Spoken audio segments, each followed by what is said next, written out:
দখল ও দূষণে অস্তিত্ব হারাচ্ছে সাভারের নদ-নদী ও খালগুলো। শিল্পাঞ্চলের বিভিন্ন কলকারখানার বিষাক্ত বর্জ্যের কারণে বাড়ছে নদী দূষণের মাত্রা। পরিবেশবাদী সংগঠনের দাবি, দূষণের কারণে হুমকির মুখে প্রকৃতি ও জীববৈচিত্র্য।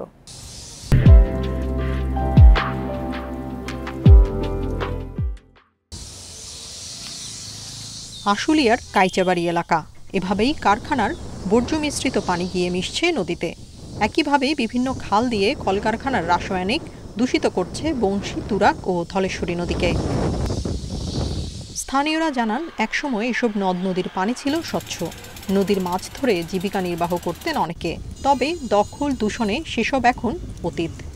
পরিষ্কার ছিল, এখানে জেলেরা আসতো, মাছ নিয়ে এখানে নৌকা ধরতো, মাছ নিতাম আমরা।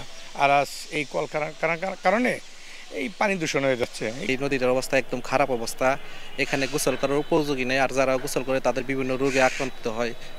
নদী তীরে শিল্প কারখানা ও বাণিজ্যিক প্রতিষ্ঠান গড়ে তোলায় অস্তিত্ব সংকটে নদ নদীগুলো। কারখানার বিষাক্ত বর্জ্য নষ্ট করছে পরিবেশের ভারসাম্য। প্রথমত নদীর পানিটা নষ্ট হচ্ছে, এবং তারপরে খালগুলো, এটার সাথে নদীর সাথে অনেকগুলো খাল, লিঙ্কেজ খাল আছে, খালের সাথে অনেকগুলো বিল আছে, তার সাথে অনেকগুলো লো লাইং এরিয়া আছে, নিচে জমি বাইদ সাভার এলাকায় বলা হয়। এই কোনোটাই রক্ষা পায়নি শিল্প কারখানার এই তরল বর্জ্যে। নদী দখল ও দূষণ রোধে প্রয়োজনীয় ব্যবস্থা নেওয়ার কথা জানিয়েছে উপজেলা প্রশাসন।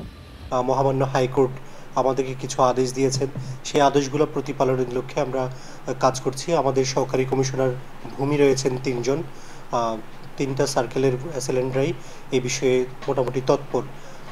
এছাড়াও আমাদের নদী রক্ষা কমিশনের এক্সপার্ট টিম নিয়মিতই সাভারে আসছে।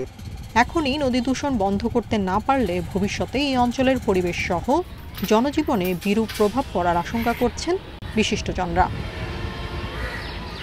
Independent news.